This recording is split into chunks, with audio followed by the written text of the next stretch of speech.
here is my project on linear regression that I have learned from Skyfi Labs. I have done price predicting model on Boston housing data. So let's begin. First, we need to import some libraries such as NumPy, Pandas, Matplotlib that helps us plot graph, sklearn library that is used for mean squared errors and min-max scalar and function for splitting data. We will also import IPython display HTML for animation of training model of data. First, we need to load the data. The data is Boston housing data set using function load underscore Boston function. We will print data using boston.descr and get an output on number of attributes present in database. Now, we will put the data into data frame to assign the features column of Boston data and we will print it. We will assign target, which is the prices we need to predict, and we can also use data frame object or use min and max function also. We just need to concatenate the features and target into single data frame. We can also use describe function to generate a summary of data set. Describe function computes the following parameters for each column: count, mean, standard deviation, minimum value in the column, 25 percentile, 50 percentile, or 75 percentile. We will now need to find correlation between target and attribute values. Correlation describes how closely the values in one column are dependent on the values in the other column. A high correlation means that the change in value of x also changes the value of y. Positive correlation means that when values in x increases, the values in y also increases, and vice versa. Negative correlation means if x increases, then y decreases, or if y increases, then x decreases. Firstly, we need to calculate correlation between every column on the data. Then take absolute values of correlation. We will then make a list of pairs and sort the list of pairs in reverse or descending order with the correlation value as the key of sorting. We will then unzip the pairs for two lists and which will return a certain value. Now we would like to plot correlation with respect to the target variable as a bar graph. After doing this, we will look into loss function, which is a method to evaluate how well a model fits the data set. It is the difference between predicted value and actual value.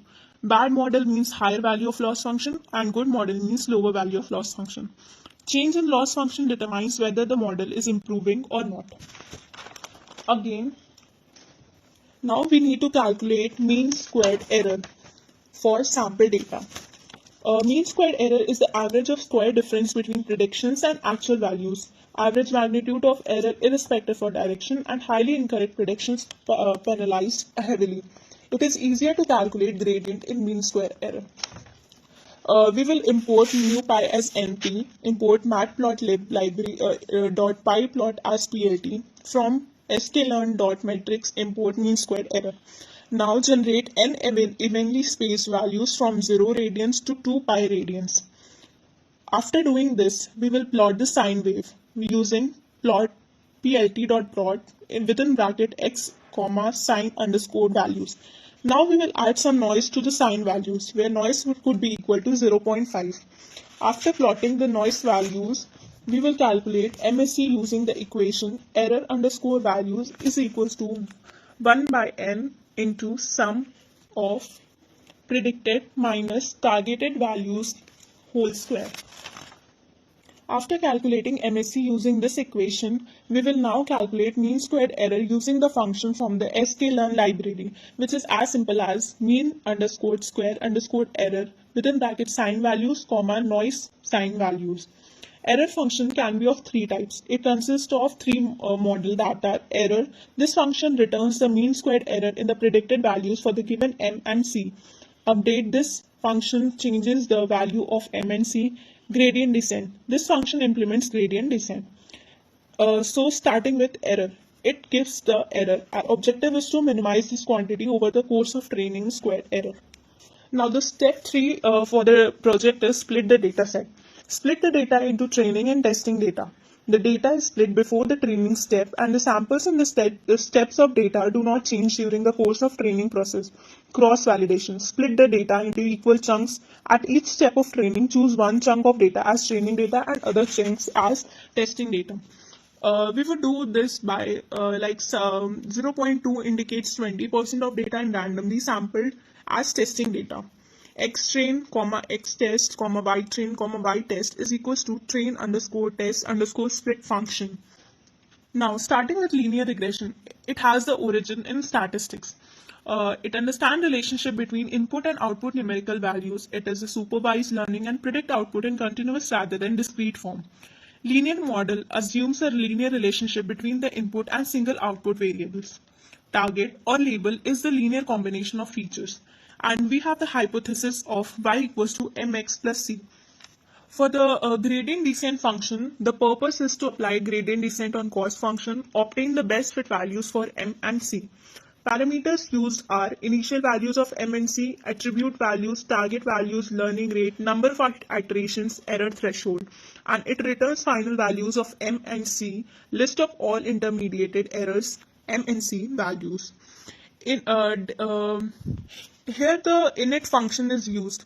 It has the purpose to call back function if it initializes the graph. It draws the training data such that it is in the background and set the limits of the x and y axis. It has no parameters and return the line object. Now, starting with visualization of error during training.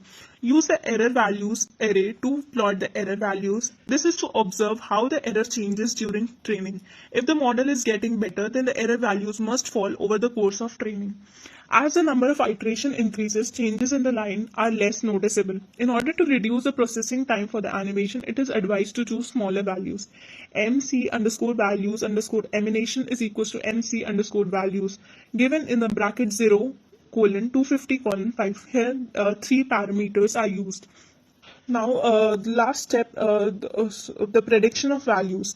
The steps for the prediction of values are compute the predicted values for each x value using the line equation with the m and c values. Learn from gradient descent. Reshape predicted x test and y test array from a row to a column. Scale the predicted x test and y test arrays and store them as predicted scale, x test scale and y test scale. Scaling adds an extra dimension to each of the arrays, therefore remove it with a slicing operation. For prediction of prices, after step 4, we obtain the final values of M and C. Using these values, we can obtain the prediction for the values in the testing data. We will then evaluate the model with certain metrics such as RMSE, R2 score, etc. The choice of these metrics will depend on the type of data, whether it is a continuous or something else, etc. We will calculate the prediction on the test data as vectorized operation, where predicted is equals to M into X test plus C. Compute MSC for the predicted values on the testing data, where mean squared error within bracket y test, comma predicted. We will put these x test, y test and predicted values into single data frame so that we can use the predicted values along the testing set. Now we will plot the predicted values against the target values. Using predicted values are represented by red color and target values are represented by blue color. After knowing this, the revert normalization to obtain the predicted price of the houses. The predicted values are in the range 0, -1. This is not very useful to us when we want to obtain the price. We will reshape the changes made in the requirement by the scaler. Using function predicted equals to predicted dot reshape function. This is to remove extra dimension. Use inverse transform to scale the values back to original representation. With this, we end with our project.